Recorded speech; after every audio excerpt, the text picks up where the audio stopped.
নিজের গায়ে হলুদের অনুষ্ঠানে ভালোবাসার মানুষটাকে দেখে নিশ্চুপ হয়ে চেয়ে রইল প্রিয়া। ছলো ছলো চোখে চেয়ে আছে সামনে হলুদ পাঞ্জাবি পরিহিত শান্তর দিকে। ছলো ছলো অশ্রুকণা গাল বেয়ে গড়িয়ে পড়বে পড়বে ভাব। এত মানুষের হই হুল্লোড়ের মাঝে তার এই ছলো ছলো চোখ তেমন কারোর দৃষ্টি বাঁধল না। শান্ত হাসি মুখে প্রিয়ার পাশে গিয়ে বসলো। সামনে থেকে হলুদ নিয়ে প্রিয়ার গালে আলতো করে লাগিয়ে দিল শান্ত। অন্য কাউকে বিয়ে করতে হচ্ছে প্রিয়ার, আর সেখানে তার ভালোবাসার মানুষটি এসে হলুদ লাগিয়ে দিচ্ছে তাকে। বিষয়টা কতটা কষ্টদায়ক তা প্রিয়া ব্যতীত অন্য কারোর অনুভব করার সাধ্য নেই। কান্নাগুলো গলায় আটকে গেছে তার। শুধু দু চোখ জমা অশ্রুকণা গড়িয়ে পড়ল গাল বেয়ে। শান্ত আঙুল দিয়ে তা মুছে দিয়ে বলল, দোয়া করি পৃথিবীর সব সুখ এসে তোমার কপাল ছুঁয়ে দিক।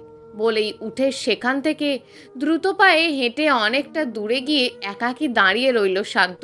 গেটের বাইরে দাঁড়িয়ে পকেট থেকে সিগারেটের প্যাকেট বের করে তা একটা মুখে নিতেই তা আবার পকেটে নিয়ে নিল। এটা শান্তর একটা বদ অভ্যেসে পরিণত হয়েছে। ম্যাচের কাঠি আগুন সহ সিগারেটের মাঝে লাগাতে এই নিয়ে 3 বার ব্যর্থ হলো শান্ত। হালকা বাতাসে বারবার নিভিয়ে দিচ্ছে সেই আগুন, কিন্তু মনের আগুন নেভাতে ব্যর্থ এই শীতল বাতাস। তা যেন ক্রমশই বেড়েই চলেছে। পিছন থেকে এসে দাঁড়ালো ফাহিম, প্রিয়ার বড় ভাই সে। ফাহিম আর শান্ত সমবয়সী, একই বাড়িতে থাকার ফলে ভালো বন্ধু হয়ে গেছে দুজন। শান্তরা হলো ওপর তলার, আর প্রিয়া ও ফাহিমরা নিচে তলার। তবে শান্ত 2 মাস হলো বাড়িতে আসেনি, দূরে চলে গিয়েছিল কোনো এক কারণে। 2 মাস পর গতকাল বাড়িতে আসলো প্রিয়ার বিয়ে উপলক্ষে। কেন জানি বউ সাজে প্রিয়াকে দেখতে ইচ্ছে হচ্ছিল খুব, কিন্তু এমন অবস্থায় হঠাৎ যে কষ্টটা বেড়ে যাবে তা আগে জানলে হয়তো প্রিয়ার দৃষ্টির আড়ালেই থেকে যেত, কখনোই সামনে আসতো না। ফাহিম পিছন থেকে কাঁধে হাত রাখতেই চমকে উঠে মুখ থেকে সিগারেটটা ফেলে দিয়ে নিজেকে স্বাভাবিক করে নিল শান্ত। মুখে হাসি ফুটিয়ে ফাহিমের দিকে চেয়ে বলে, কি রে, বাসায় এত কাজ পেলে তুই বাহিরে কি করছিস? ফাহিম বাড়ির দিকে চেয়ে বলে, কোথায় নাকি লাইটিংয়ের প্রবলেম হয়েছে তাই দেখতে এলাম। তারপর শান্তর হাতের দিকে চেয়ে ফাহিম একটু হেসে বলে, কি রে ভাই, আগে তো তুই আমায় কত জ্ঞান দিতিস এই সিগারেট খাওয়ার বিষয়ে, আর এখন নিজেই অভ্যেস বানিয়ে ফেললি। শান্ত একটা মৃদু হাসি দিয়ে বলে, সময় কি আর সব সময় এক থাকে? আচ্ছা বাদ দে, সবাই ভিতরে আর তুই একা একা বাইরে কি করছিস? শান্ত একটু হেসে বলে, এই যে যেটা দেখতে পাচ্ছিস। আচ্ছা যাই হোক, ভিতরে আয়, কত কাজ বাকি আছে এখনো, আমি একা কি সব করতে পারবো? বলেই শান্তকে নিয়ে ভিতরে চলে গেল ফাহিম। ঘুরে ফিরে আবার সেই প্রিয়ার সামনে গিয়েই দাঁড়ালো সে। পাশে বসে আছে প্রিয়ার হবু স্বামী, মানে যার সাথে বিয়ে হবে আগামীকাল। অল্প সংখ্যক বরযাত্রী এসেছে। এখানেই হলুদ ও বিয়ে শেষ করে তারপর প্রিয়াকে নিয়ে চলে যাবে। ফাহিমের সাথে একই কোম্পানিতে জব করে প্রিয়ার হবু বর। সেই সুবাদেই এতদূর সম্পর্কে জড়াচ্ছে 2 পরিবার। প্রিয়ার হবু স্বামীর নাম হাবিব, তাকেও হলুদ দেওয়া হচ্ছিল। সারাদিন আলাদা আলাদা থাকায় প্রিয়ার স্বামীর সাথে তেমন একটা পরিচয় হয়নি শান্তর, তাই শান্তকে নিয়ে হাবিবের সাথে পরিচয় করে দিল ফাহিম। অপর পাশ থেকে সব দেখছিল প্রিয়া। আজ যেন চিৎকার দিয়ে কাঁদতে ইচ্ছে করছে তার। ভালোবাসার মানুষটার সামনে অন্য কারোর হয়ে যাচ্ছে সে, অথচ সেই ভালোবাসার মানুষটার মুখে কত হাসি। বুকের বাম পাশটায় ব্যথা করছে খুব। লাল হয়ে থাকা টলমলে চোখ দুটো দিয়ে তাকিয়ে আছে শান্তর দিকে। মন চাইছে বন্ধ চোখ খুলে যাক, দুঃস্বপ্ন ভেঙে যাক, দিনগুলো আগের মতোই ঝাপসা থাকুক, তবুও শান্তর জায়গায় অন্য কাউকে মেনে নিতে পারবে না সে। কিন্তু আফসোস, এটা কোনো দুঃস্বপ্ন নয়, এটা এক কঠিন বাস্তব চিত্র, খুব কঠিন। হলুদের অনুষ্ঠান সব মিলিয়ে শেষ হতে রাত 2টো বেজে গেল। 2টার পর একে একে ঘুমাতে গেল সবাই। বিয়ে বাড়িতে একটাই সমস্যা হলো রাতে থাকার সমস্যা। কখনো একটা খাটও 5 জন মিলে ভাগাভাগি করে নিতে হয়। ওপরতলায় যেখানে প্রিয়ারা থাকতো সেখানে মেহমানদের থাকার ব্যবস্থা করা হলো, আর শান্তদের ফ্ল্যাটে বাড়ির ও পরিচিতরা থাকলো। জায়গা নেই বলে ড্রয়িং রুমে সোফায় ঘুমালো শান্ত। চোখ দুটো যেন আজ কিছুতেই বন্ধ হচ্ছে না। তবুও একটু ঘুম আসবে ভেবে চোখ দুটো বুজে রইল শান্ত। শান্ত হয়তো ঘুমিয়ে গেছে। পুরো বাড়ি একেবারে নীরব।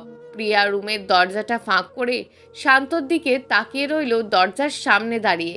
বাইরে লাইটিংয়ের আলোয় জানালা দিয়ে প্রবেশ করে আবছা আবছা দেখা যাচ্ছে সব। প্রিয়া রুমে গিয়ে একটা পাতলা কাঁথা নিয়ে এসে শান্তর কাছে গিয়ে দাঁড়ায়। শান্তর গায়ে তা মেলে দিয়ে ফ্লোরে হাঁটু গেড়ে বসে কিছুক্ষণ চেয়ে থাকে শান্তর মুখের দিকে।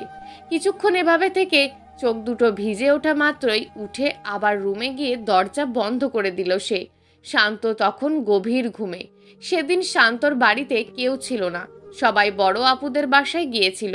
শান্ত একা একা বসে খেলা দেখছিল। তখনই কলিং বেলের শব্দে দরজা খোলে শান্ত। দেখে বাইরে একটা বক্স হাতে দাঁড়িয়ে আছে প্রিয়া। শান্তর দিকে তা এগিয়ে দিয়ে বলে, মা পাঠিয়েছে আপনার জন্য। যদিও শান্ত বিষয়টা ভালো করেই বুঝতে পেরেছে যে বাসায় মা আর বাকিরা নেই বলে হয়তো ভেবেছে আমার খাওয়ার প্রবলেম হচ্ছে, তাই প্রিয়া নিজের হাতে বানিয়ে এনেছে এসব। শান্তকে এভাবে দাঁড়িয়ে থাকতে দেখে প্রিয়া এবার নিজেই নিজের ভিতরে চলে গেল। বক্সটা টেবিলে রেখে সোফায় শান্তর ছিটিয়ে থাকা জামাগুলো ভাঁজ করতে করতে বলে, একটু গুছিয়ে রাখতে পারেন না সব? বলেই গোছাতে গোছাতে আবার বলে, চা খেয়েছেন? শান্ত না বললে প্রিয়া বলে, বসুন আমি বানিয়ে দিচ্ছি। বলেই কিছুক্ষণ পর এক কাপ চা নিয়ে শান্তর দিকে এগিয়ে দেয় প্রিয়া। শান্ত তা নিয়ে খেতে লাগলো আর প্রিয়া অগোছালো বাকি জিনিসগুলো গুছিয়ে দিচ্ছিল। চাটা প্রায় শেষ করতেই একটা কল আসায় বারান্দায় চলে যায় শান্ত। আর প্রিয়া এগিয়ে গিয়ে কাপটা নিয়ে চোখের সামনে কিছুক্ষণ ধরে দেখলো সেটাকে।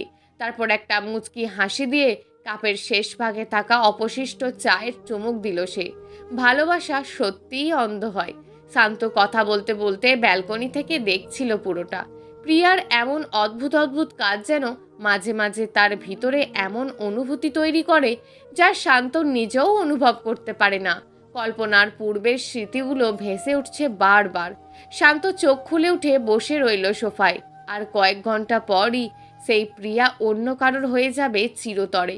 কিছু ভালোবাসা হয় এমনই অপ্রকাশিত। আর ঘুম হবে না। শান্ত উঠে ঘর থেকে বেরিয়ে এলো। ছাদের ওপর গিয়ে দেখে হলুদের সব ছড়িয়ে ছিটিয়ে আছে। সকালে আবার এসব পরিষ্কার করে দুপুরের খাওয়ার জন্য গুছিয়ে নেওয়া হবে। ছাদের হালকা বাতাসে আর একটা সিগারেট ধরালো শান্ত। ছাদের কার্নিশে দাঁড়িয়ে ধোঁয়াগুলো শূন্যে ছেড়ে দিচ্ছে নীরবে নিভৃতে। বুকের ভিতরে যেন এক অজানা চাপা কষ্ট বাসা বেঁধেছে। কেন আসলো বাড়িতে? কেন আবার প্রিয়ার কাছে এলো সে? কেন নিজ চোখে দেখতে এলো যে প্রিয়া বউ সাজে অন্য কারোর হয়ে যাচ্ছে? দূরেই তো ভালো ছিল খুব। পিছন থেকে হঠাৎ কারোর জড়িয়ে ধরা অনুভব করতেই যেন পাথরের ন্যায় হয়ে গেল শান্ত। বুঝতেই পারছে এটা অন্য কেউ না। পিছন থেকে জড়িয়ে ধরে নিশ্চুপ হয়ে কেঁদে যাচ্ছে প্রিয়া। কিছুক্ষণ নীরবে কাঁদল সে। অতঃপর কাতস্বরে বলল, আমার আর সহ্য হচ্ছে না, প্লিজ এখানেই থামিয়ে দিন সব। আমি মরে যাব দম বন্ধ হয়ে, তবুও আপনার জায়গায় কখনো ভাবতে পারবো না অন্য মানুষকে। প্রিয়া কান্নামাখা গলায় এমন কথা শুনে চুপ করে রইল শান্ত। সে অনেক কিছু বলতে চাইল, কিছুই বের হচ্ছে না মুখ দিয়ে।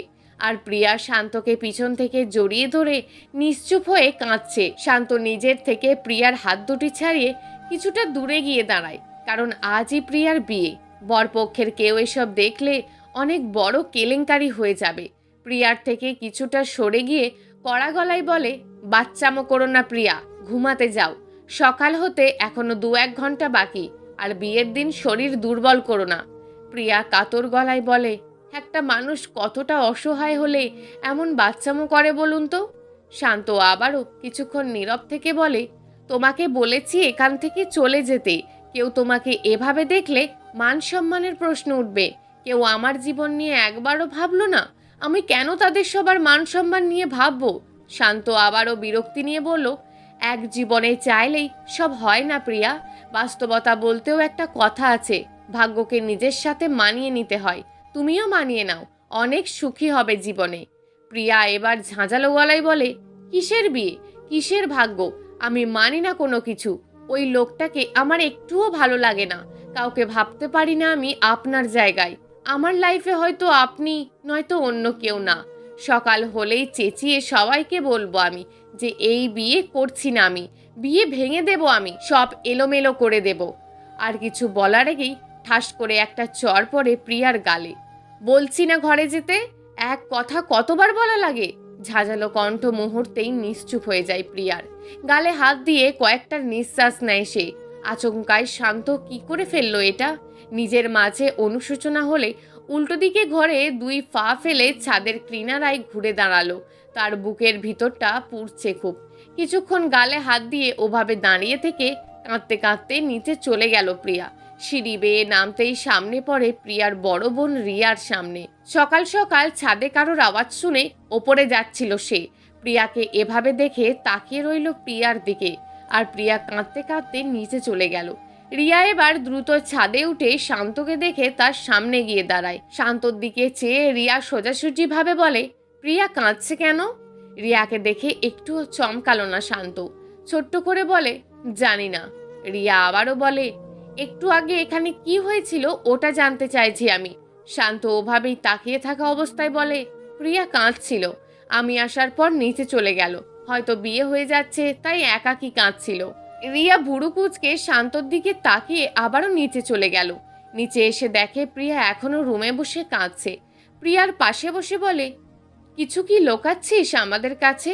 রিয়ার কথায় তার দিকে চেয়ে প্রিয়া বলে, এই বিয়ে আমি করব না আপু, আমি শান্তকে রিয়া মুহূর্তেই প্রিয়ার মুখ চেপে ধরে প্রিয়াকে থামিয়ে দিয়ে বলে, খবরদার এই কথা আর কখনো মুখে আনবি না। আজ তোর বিয়ে, সব কিছুর আয়োজন শেষ, এমনকি তোর হবু বড় এই বাড়িতে। বিষয়টা কতটা লজ্জাজনক এটা বুঝতে হবে তোকে। প্রত্যেক সিদ্ধান্তের পিছনেই একটা উত্তম পরিকল্পনা থাকে। যা হচ্ছে তোর জন্য উত্তম কিছুই হবে। একসময় দেখবি সব ভুলে গেছিস। আর এই কথাটা আর কখনো কারোর সামনে বলবি না। যতটুকু গেছিস ততটুকুই ফেলে রাখ। নতুন জীবন নিয়ে ভাবতে শুরু কর। প্রিয়া আবারও কিছু বলতে যাবে, তখন রিয়া তাকে সুযোগ না দিয়ে বলে, রাতে মনে হয় ঘুমাসনি, এখন ঘুমিয়ে পড়। এখন প্রায় ভোর হয়ে গেছে, আমি সকালে সবাইকে বলে দেব তোকে যেন না ডাকে। দুপুর ঘনিয়ে এলো, বিয়ের কার্যক্রম শুরু হওয়ার পথে। প্রিয়াকে গোসল করিয়ে সাজানোর কথা। রুমে ব্যালকনিতে কোথাও নেই প্রিয়া। একাকী ওয়াশরুমের ভিতর বসে কান্না করছে সে। সেই অশ্রুকণা ধুয়ে যাচ্ছে পানির সাথে। ফাহিম আর শান্ত মেহমানদের রিসিভ করছে। যদিও ফাহিমকে সঙ্গ দিতে শান্ত তার সাথে কাজ করছে, তবে তার মন পড়ে আছে অন্য জায়গায়। সব যেন চোখের পলকেই হয়ে যাচ্ছে। ভিতরে সবাই সাজাচ্ছে প্রিয়াকে। প্রিয়ার চোখে এখন আর পানি নেই, জড় পদার্থের মতন হয়ে আছে সে। নেই হাসি, নেই কান্না, নেই মুখে কোনো কথা, যেন একটা পুতুলকে সাজাচ্ছে সবাই। বিয়ের আগেও প্রিয়া মাথা তুলে চারপাশে কাউকে খোঁজার মতন করে তাকাচ্ছে, কিন্তু চোখে পড়ছে না সেই মানুষটাকে। অবশেষে নিজের সব স্বপ্ন, আশা, ভালোবাসা মাটি চাপা দিতে বাধ্য হলো প্রিয়া। যখনই ইচ্ছে করছিল আসর ছেড়ে উঠে দাঁড়িয়ে যাবে, তখনই বাবা মায়ের মুখের দিকে তাকিয়ে সব শক্তি হাওয়ায় মিলিয়ে গেল। তবুও মনের সাহস জুগিয়ে মাকে জড়িয়ে ধরে হাউমাউ করে কেঁদে দিল প্রিয়া। কাঁদতে কাঁদতে একটা কথাই বলেছিল, আমি ওদের সাথে যাব না মা, প্লিজ আমাকে এভাবে ওদের সাথে একা পাঠিয়ে দিও না। প্রিয়ার কান্নায় আশেপাশের মানুষগুলো তাকিয়েছিল শুধু নিশ্চুপ হয়ে।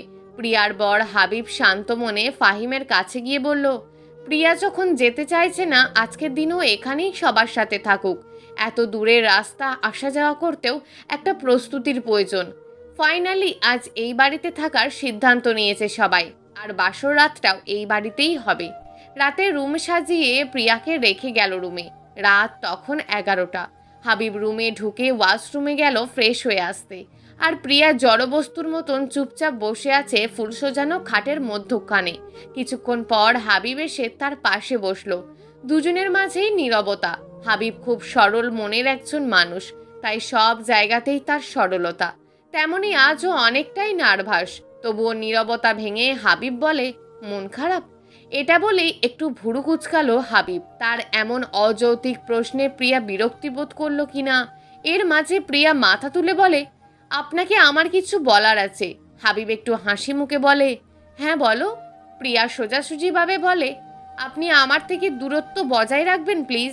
হাবিবের একটু মন খারাপ হলেও বিষয়টা মেনে নিতে হলো তাকে, কারণ ফ্যামিলিগতভাবে বিয়ে হয়েছে তাদের। নিজেদের মানিয়ে নিতেও তো একটু সময় লাগবে। তাই ছোট্ট করে সরল মনে বলল, আচ্ছা, আমি তোমার অনুমতি ছাড়া তোমায় হাতও দেব না। প্রিয়া আবার বলে, আর একটা কথা। কি? আমি আপনাদের সাথে এখন যেতে ইচ্ছুক না, এখানেই থাকবো কয়েকদিন। সব কিছু মানিয়ে নিতে আমার একটু সময়ের প্রয়োজন। হাবিব আবারও বলল, ঠিক আছে, তোমার সময়ের প্রয়োজন হলে তুমি সময় নিতে পারো, আমার কোনো আপত্তি নেই। তুমি আমার লাইফ পার্টনার, তোমার ইচ্ছেগুলোকে গুরুত্ব দেওয়া আমার কর্তব্য। সব না হয় অল্প অল্প করেই শুরু হোক। আজ থেকে প্রিয়া মাত্রই অন্য কারোর, তার সাথে জড়িয়ে গেল অন্য মানুষের জীবন। কখনো কখনো ভালোবাসার মানুষটাকে ভালো থাকার জন্য ভালোবেসেও ছেড়ে দিতে হয়। চোখ দুটো অসম্ভব লাল হয়ে আছে শান্তের। বারান্দার চেয়ারে বসে সিগারেটের ধোঁয়া উড়াচ্ছে আর চোখ বন্ধ করে আছে সে। চোখ খুলে তাকিয়ে আছে বাহিরের আকাশে ফুটে ওঠা চাঁদটার দিকে। সে কত সুন্দরভাবেই প্রকৃতিকে খুটখুটে অন্ধকার থেকে আলোকিত করে রেখেছে। আর তার জীবন প্রদীপটা কেন এত নিভু নিভু হয়ে আছে? রুমে এসে অনলাইন আসতেই একটা মেসেজ আসলো ফোনে। খুব ঘুম না আপনার? ঘুম হবেই তো, আপনার তো কিছু হারায়নি, হারিয়েছে আমার। এতক্ষণ অফলাইনে ছিল দেখে হয়তো ভেবেছিল শান্ত ঘুমিয়ে পড়েছে। একটা শ্বাস নিয়ে অ্যাক্টিভ স্ট্যাটাস অফ করে অফলাইনে চলে গেল সে। সে তো নিজেও চায় যে প্রিয়া ভালো থাকুক, তাহলে কেন এখন তার অনুভূতিগুলো মাথাচাড়া দিয়ে উঠে বুকের বাম পাশটায় চাপ দিয়ে ধরে আছে?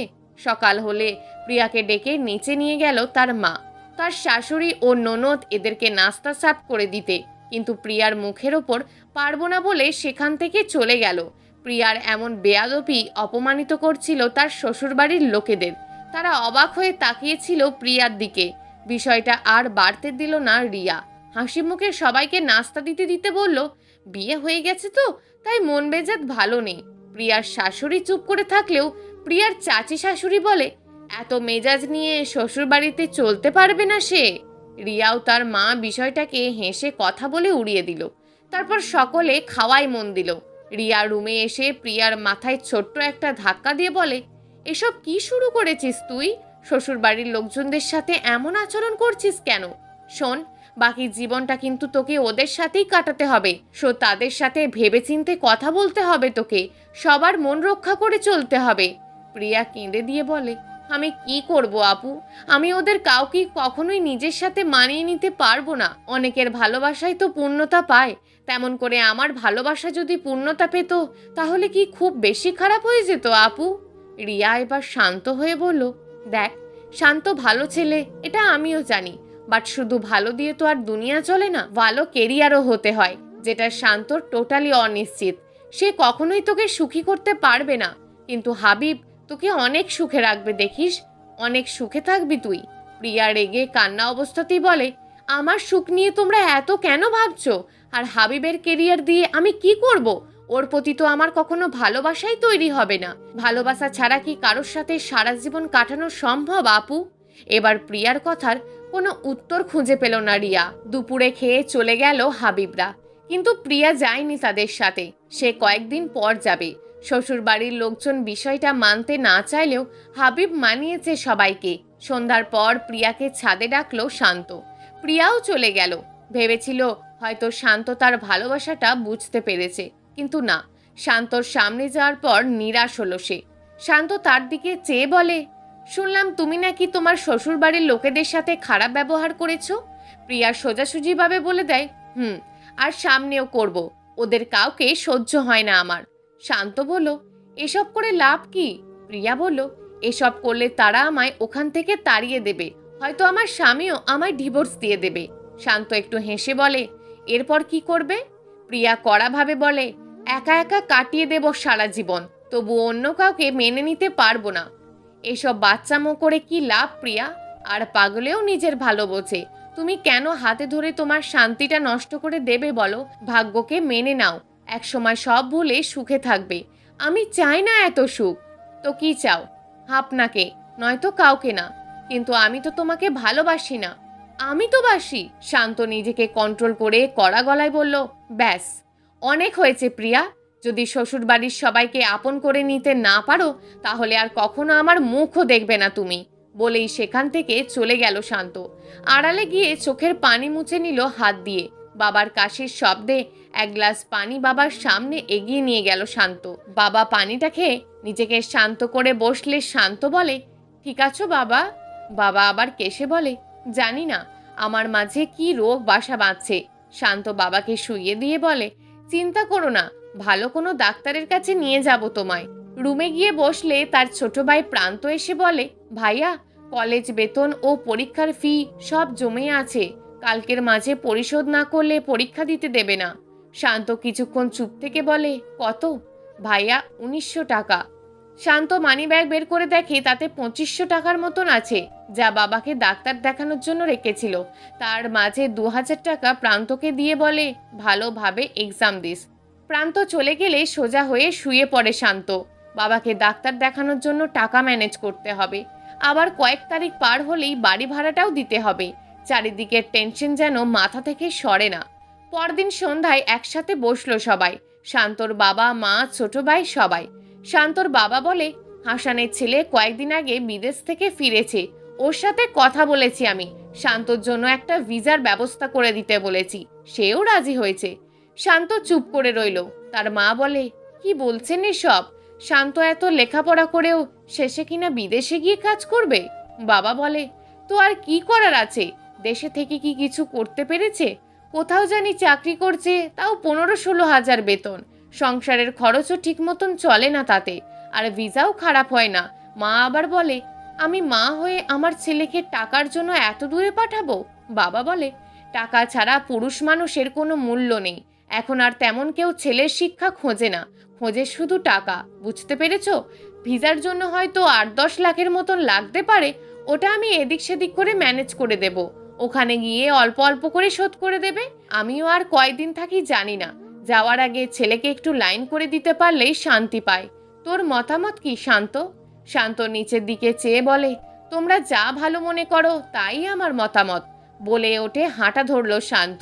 মা বলল, তোর ছেলেকে একটা বিয়ে করিয়ে দিলে ভালো হবে, তারপর না হয় বাইরে যাবে। বাবা বলে, একবার গিয়ে ঘুরে আসুক, হাতে টাকা পয়সা হোক, তারপর বিয়ের বিষয়ে ভাববো, এখন শুধু প্রয়োজন ওর নিজেকে গোছানো। শান্ত আর কিছু না বলে সোজা রুমে এসে বসলো। কত হাজার হাজার মাইল দূরে চলে যাবে সে, কি করছে কি খাচ্ছে দেখার কেউ থাকবে না সেখানে।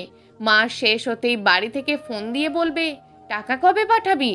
আজ কয়েকদিন হয়ে গেল প্রিয়ার সামনে যায়নি শান্ত।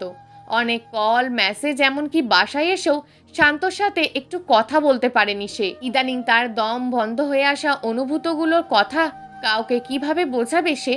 কাউকে বোঝালেও কেউ বুঝবে না। হাবিবকেও অনেক ইগনোর করেছে সে, যার কারণে হাবিবও তেমন একটা বিরক্ত করে না তাকে। কেমন যেন এলোমেলো হয়ে গেছে তার জীবন। শান্তকে কেন ভালোবেসেছিল, তার মাঝে কি এমন আছে তা এখনো জানে না প্রিয়া। ওসব কারণ জানতেও চায় না, সে শান্তকে ভালোবাসে এতটুকুই জানে। তোমার সাথে আমার কিছু কথা আছে শান্ত। সিঁড়ি বেয়ে বাসায় ঢুকতেই শান্তকে কথাটা বলল রিয়া। শান্ত তার দিকে চেয়ে বলল, জি বলুন। এখানে না, আলাদা বলতে হবে। আচ্ছা চলুন। শান্ত 2 হাত বুকে গুঁজে বলে, জি এবার বলুন। রিয়া কিছুক্ষণ চুপ থেকে বলে, প্রিয়া খুব বেশি পাগলামি করছে, এমনটা চলতে থাকলে হয়তো খুব শীঘ্রই পাগল হয়ে যাবে সে। শান্ত বলে, কয়েকদিন পর দেখবেন সব ঠিক হয়ে যাবে, আর ওকে বোঝাবেন আপনারা।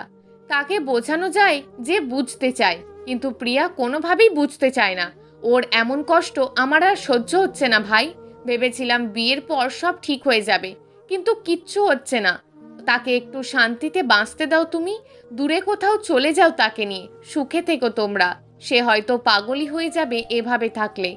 সে বলল, তোমার জায়গায় অন্য কোনো মানুষকে সে কখনোই মেনে নিতে পারবে না। শান্ত একটু হেসে বলে, আপনি বলছেন এই কথা? কয়েকদিন আগেও তো আপনার সুরটা ছিল অন্যরকম। আমার প্রতি প্রিয়ার একটু দুর্বলতা ছিল বলে আমায় আপনি সহ্য করতেই পারতেন না, আর আজ বলছেন এই কথা, যে প্রিয়াকে নিয়ে দূরে কোথাও চলে যেতে? রিয়া অপরাধীর ন্যায় বলল, বলছি, দূরে কোথাও চলে যাও তাকে নিয়ে, এদিকটা আমি সামলে নেব। শান্ত একটু হেসে বলে, তা কখনোই সম্ভব না। সম্ভব হলে আমি অনেক আগেই প্রিয়াকে টেনে নিতাম।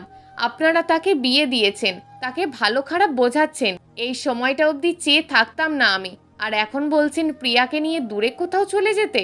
তো আমি না হয় কাজটা করলাম, তারপর আমার ফ্যামিলি, ঘরে আমার একজন অসুস্থ বাবা, আমার ছোট ভাই লেখাপড়া করছে, আমার মা, তাদের সবার যাবতীয় খরচ, বাসা ভাড়া সব এখন আমার দায়িত্বে। আমার পুরো পরিবার এখন আমার দিকে তাকিয়ে আছে। আর আমি একটা মেয়েকে নিয়ে চলে যাব দূরে কোথাও? আচ্ছা, তবু মানলাম প্রিয়াকে আমি নিয়ে গেলাম, তারপর কি তাকে আমি হ্যাপি রাখতে পারবো? জীবনটা এত ইজি না। জীবনটা কোনো কল্পনার মতন হলে আমরা যেমন খুশি তেমন সাজিয়ে নিতেও পারতাম, কিন্তু আফসোস কল্পনা আর বাস্তব এক না। তো এখন কি করব? প্রিয়াকে একা থাকতে দিন, হয়তো কয়েকদিন পর আমিও অনেক দূরে চলে যাব, তখন দেখবেন সব ঠিক হয়ে গেছে। রিয়া চুপ করে রইল। শান্ত আর কিছু না বলে চলে গেল সেখান থেকে। আপনি আমাকে সারাদিন এত ফোন কেন দেন? দেখেন যে আমি এতে বিরক্ত বোধ করি, তাও কেন এত বিরক্ত করেন আমায়? শান্তিতে থাকতে দেবেন না একটু? বলেই ফোন কেটে দেয় প্রিয়া। প্রিয়ার আচরণে হাবিব অপমানিত বোধ করলেও কিছু বলল না। বিয়ের পর থেকেই প্রিয়া প্রতিদিন এড়িয়ে চলছে তাকে, আর ইদানিং অপমানও করে। স্বামী স্ত্রীর মাঝে এমন সম্পর্ক নিয়ে কখনোই সংসার বাঁধা যায় না। প্রথম একদিন দুদিন এমন হলে হয়তো মানা যায় যে নতুন নতুন বিয়ে হয়েছে তাই এমনটা করছে, কিন্তু প্রিয়ার বেলায় ব্যাপারটা পুরোপুরি উল্টো। দিন দিন তার খারাপ আচরণ বেড়েই চলেছে। বিষয়টা নিয়ে প্রিয়ার ফ্যামিলির সাথে আলাপ করতে হবে। প্রিয়া কি তাকে মানিয়ে নিতে সময় লাগছে, অন্য কোনো কারণ? অফিস শেষে একসাথে কফি শপে বসলো হাবিব ও ফাহিম। প্রিয়ার বিষয়টা নিয়ে কথা বলার জন্য প্রয়োজন মনে হলো তার। 2 কাপ কফির অর্ডার দিয়ে হাবিব ভদ্রভাবে বসে বলল, আপনার সাথে আমার আগের যেই সম্পর্কই থাকুক, এখন সম্পর্কে আপনি আমারও বড় ভাই হন, তবুও পার্সোনাল কিছু বিষয়ে আপনার সাথে কথা বলার প্রয়োজন মনে হলো আপনার। ফাহিম একটু হেসে বলে, যেভাবে বলছেন মনে হচ্ছে খুব সিরিয়াস কিছু। হাবিব শান্তভাবে বলল, বিষয়টা আসলেই সিরিয়াস, তবে আপনার সাথে কিভাবে শেয়ার করব বুঝতে পারছি না। এবার ফাহিমও একটু সিরিয়াস লুক নিয়ে বলল, সমস্যা নেই, বলতে পারেন আমাকে। হাবিব কিছুক্ষণ চুপ থেকে বলল, আসলে বিষয়টা প্রিয়াকে নিয়ে। বিয়ের পর থেকে সহ্যই করতে পারে না আমাকে, মানে এমনভাবে কথা বলে যেন আমি তার শত্রু। আমি প্রথম ভেবেছিলাম হয়তো নতুন বিয়ে করেছে তাই এমন করছে, কিন্তু ইদানিং আমাকে খুব ছোট করে কথা বলে সে। আমার মাকে সেদিন ফোনে কথা বলতে চাইলো, তাও মুখের ওপর না করে দিল। ওই কারণে মা আপনাদের কারোর সাথে এখন তেমন একটা কথা বলে না। আসলে ভাইয়া, সংসার তো এভাবে হয় না, তাই না? প্রিয়া তার সমস্যার কথাটা আমাকে শেয়ার করলেও আমি সাপোর্ট দিতাম তাকে, বাট তার এই আচরণগুলো খুবই বেমানান। ফাহিম বিষয়টা কিছুটা বুঝতে পারলো, তারপর শান্তভাবে বলল, আচ্ছা, আমি বিষয়টা দেখছি। হ্যাঁ ভাইয়া, তাই আপনাকে জানালাম বিষয়টা। বাড়িতে এসে কাউকে বিষয়টা জানায়নি ফাহিম। প্রিয়াকে ডেকে নিয়ে গেল আলাদা। তোর কি কারোর সাথে রিলেশন ছিল প্রিয়া? ভাইয়ার কথা কিছুক্ষণ নীরব থেকে দুদিকে মাথা নাড়ালো প্রিয়া, যার অর্থ নেই।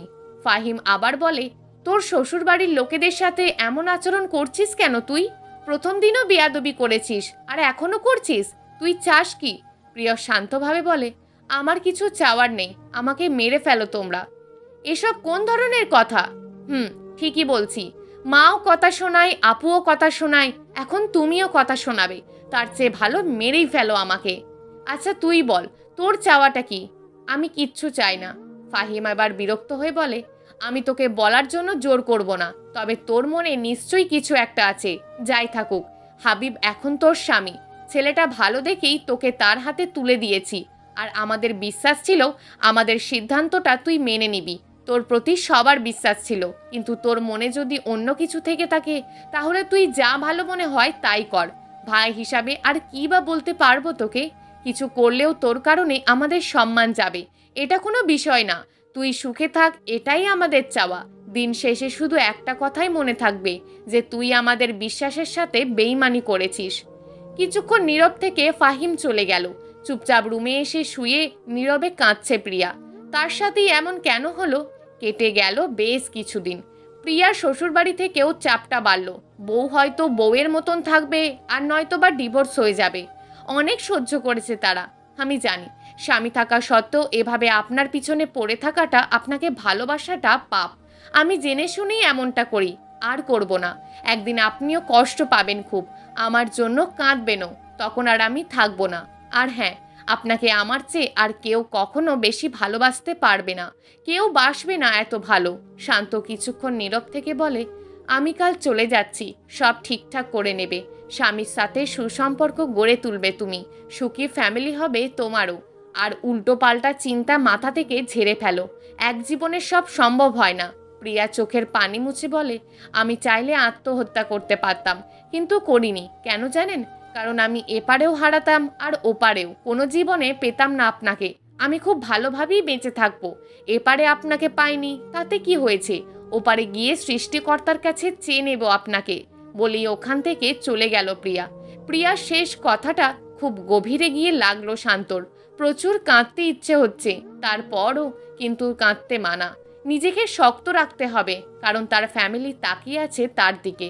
4 বছর পর বিদেশ থেকে যখন ফিরে এলো শান্ত, তখন সব কিছু যেন স্মৃতির পাতায় রয়ে গেল। লাইফের খুব গুরুত্বপূর্ণ একটা জিনিস হারিয়ে ফেলেছিল, তাও স্মৃতির পাতায় এখনো জল করছে।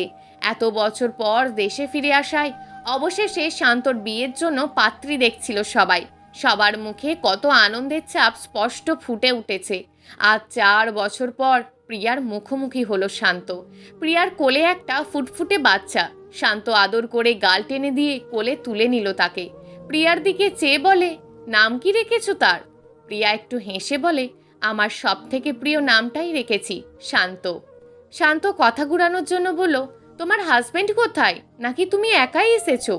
এসেছিল সে, একদিন থেকেই চলে গেছে। কয়েকদিন পর আবারও আমাকে নিতে আসবে। শান্ত হেসে বলল, বাহ, হ্যাপি ফ্যামিলি। প্রিয়া একটু মুচকি হেসে বলে, সবাই হ্যাপি, শুধু আমি ছাড়া। এত বছর হলো বিয়ের, আমাদের সন্তানও আছে এখন, তবুও আজও আমার মনে হয় সে আমার কাছে অন্য মানুষই। মন থেকে আপন করতে পারিনি তাকে, কারণ সে আমার ভালোবাসা ছিল না, সে ছিল অন্য মানুষ। প্রিয় দর্শক, এই গল্পটা আপনাদের কেমন লাগলো তা অবশ্যই একটি কমেন্ট করবেন। আর যদি গল্পটা আপনাদের ভালো লেগে থাকে তাহলে ভিডিওটিতে একটি লাইক করে দেবেন।